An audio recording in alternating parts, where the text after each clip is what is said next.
The Texas Quilt Museum is privileged indeed to host the premier exhibition of contemporary quilt art from the Frank Klein collection.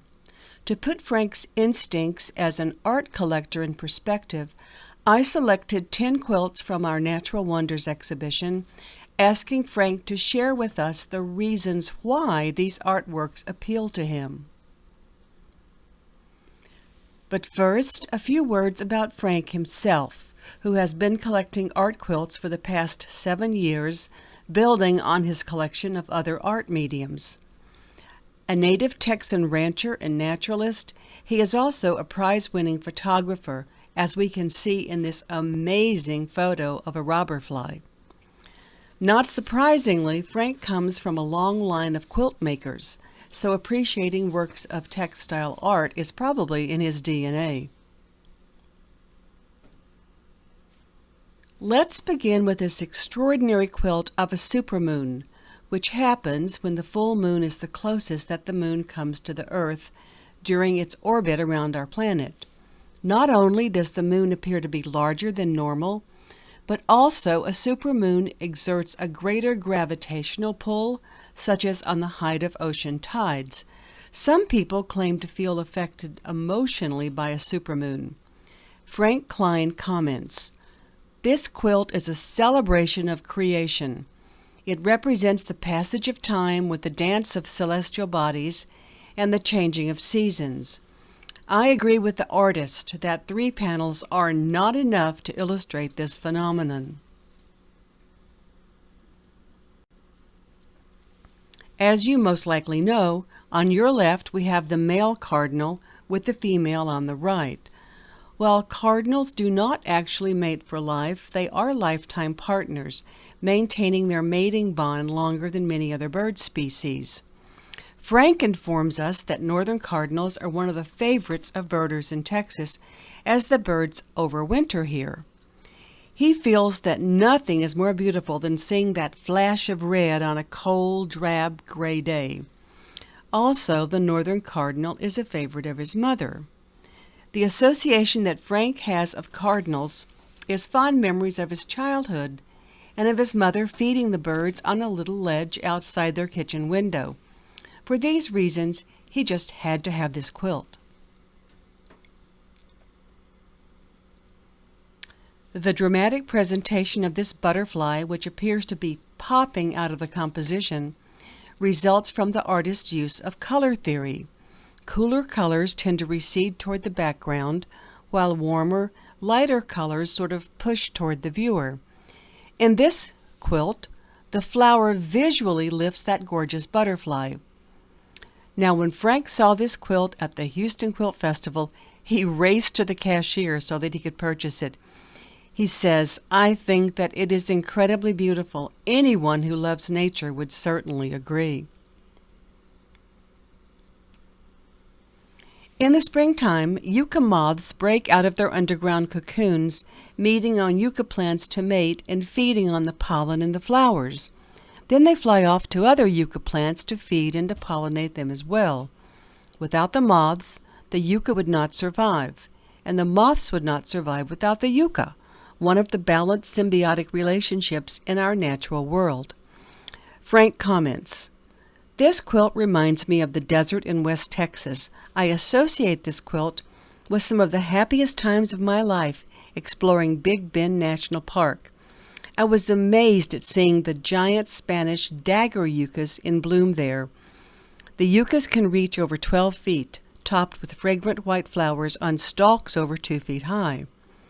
The flowers and their pollinators are extremely important in the food chain of that ecosystem.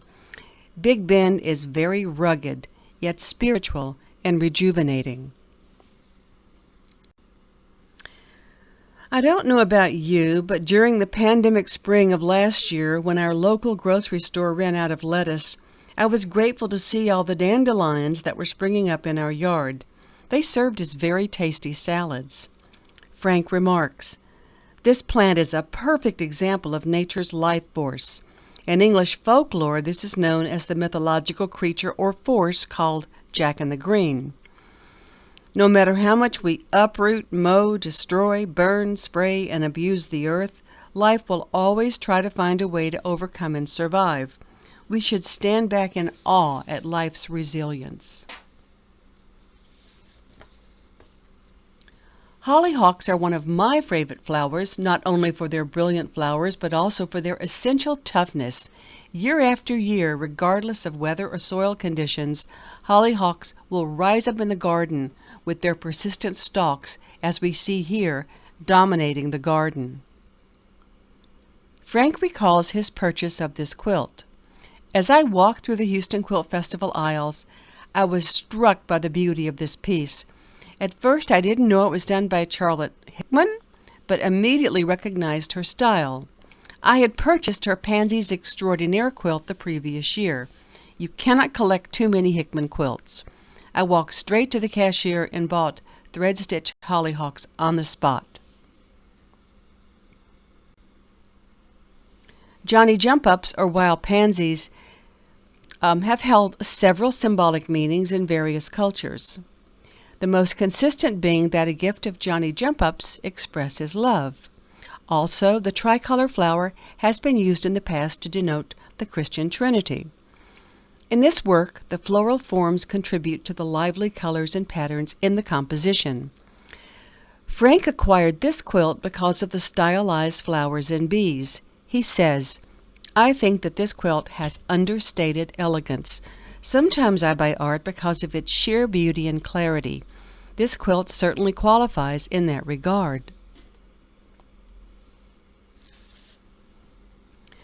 Frank Klein enjoys photographing monarch butterflies, and his ranch is actually on their migratory path.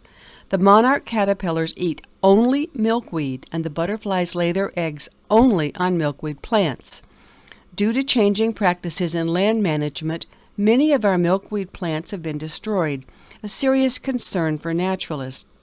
Frank remarks, "On my ranch in Texas, there is a species of milkweed we call by the common name antelope horn. This is one of my favorite photographic subjects. The flowers of this plant are green and white, and it is the shape of the seed pod from which the plant gets its name, antelope horn. I like to watch the seed pod split and see the seeds floating around in the wind, seeking their new homes." Awakening the Crone hangs in Frank Klein's dining room across from her diametrical opposite Angel of Silver. Kathy Nida includes references to women in general, such as the mother and maiden here, as well as many symbolic signs and objects. The thorny branches, for example, suggest hardship and protection, with age giving us experience, plus, we hope, a better ability to protect ourselves. Frank reveals to us, "This is my 'Who the hell is that?' quilt." As I get older and look in the mirror, Frank says, I wonder who that person looking back at me could be. This can't be me. This quilt reminds me of the passage of time from youth to adulthood to old age, and the mortality of us all. Hopefully we all get wiser as we age. Let's end our slideshow with Frank's own reaction to this inspiring quilt. I watched a video of Deborah Boschert speaking about the symbolism of ladders in her quilts and how they represent pathways upwards to a higher plane. She explained how some people pull up the ladders behind them so that others can't compete. In Christianity, a ladder is lowered for us to achieve salvation. We can choose to climb the ladder or reject it. We have free will. In other religions, people have to work their way up to God by constructing their own ladders. This is one of several Boschert quilts that I own because I very much appreciate her symbolism. I hope that you enjoy all the artwork in Natural Wonders, along with the quilts in our other exhibitions for the spring-summer season. Thank you for listening.